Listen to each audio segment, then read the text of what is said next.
Hello, my name is Shannon Zakola, and this is my screencast for my compacted differentiated instruction curriculum lesson.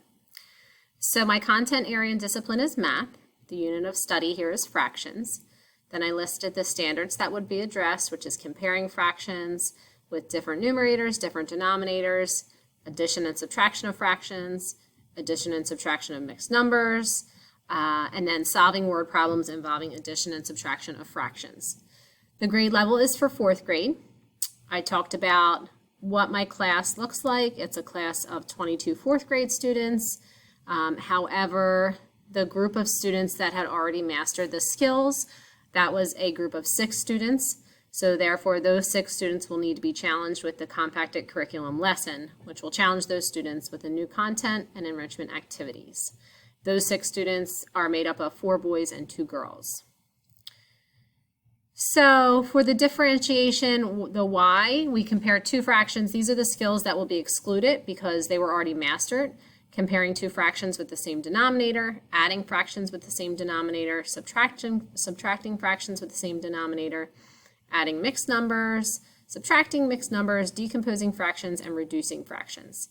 So the pre-assessment that was used to determine the student's readiness level was a Google form, and that is linked here.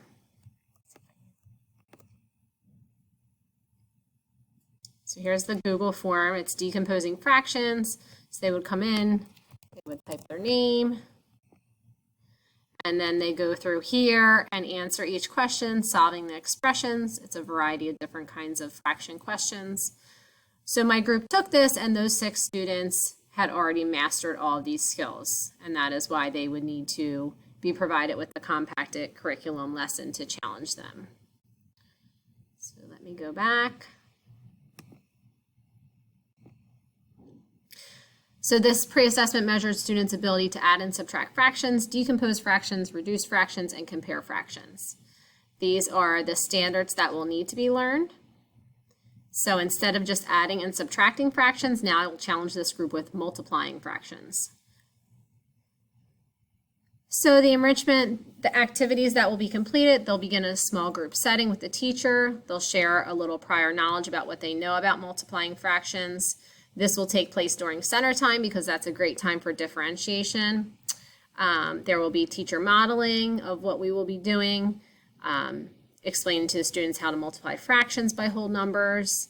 We'll do some sample problems on the whiteboards, and then the students will watch a quick video on how to multiply fractions. That video is linked here. It is a YouTube video. Students will then participate in a partner activity within their small group where they will create a multiplication problem with fractions and then have their partner solve it. They will then share out with the group what strategies they used. Students will then participate in a Nearpod lesson on their Chromebooks. Let's take you there.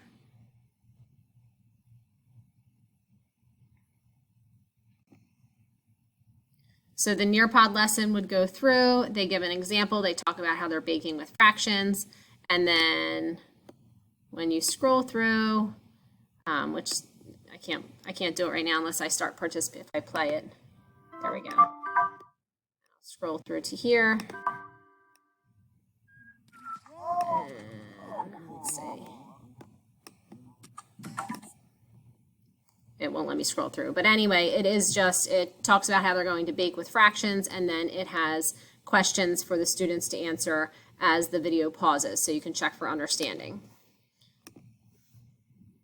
The students will then complete a post-assessment, which will allow them to demonstrate their understanding and mastery of the skills that were taught during this lesson. The post-assessment will be on paper and consist of 4 questions. The questions will assess if students can multiply fractions with like denominators, different denominators, whole numbers, mixed numbers, and multiply fractions in word problems. Assessment and evaluation, paper and pencil assessment, like I just spoke about, that will be administered at the completion of the lesson. The day after the lesson, students will begin by meeting in a small group with a teacher. Teacher will ask students to recall what was done during the lesson yesterday. Students will then be given more problems on their whiteboards to ensure that they did understand the skills and master them. And then students may be grouped differently based on their mastery levels. For example, some students may continue to work on the skills that were taught yesterday, while some other students may continue with higher level thinking activities for enrichment purposes.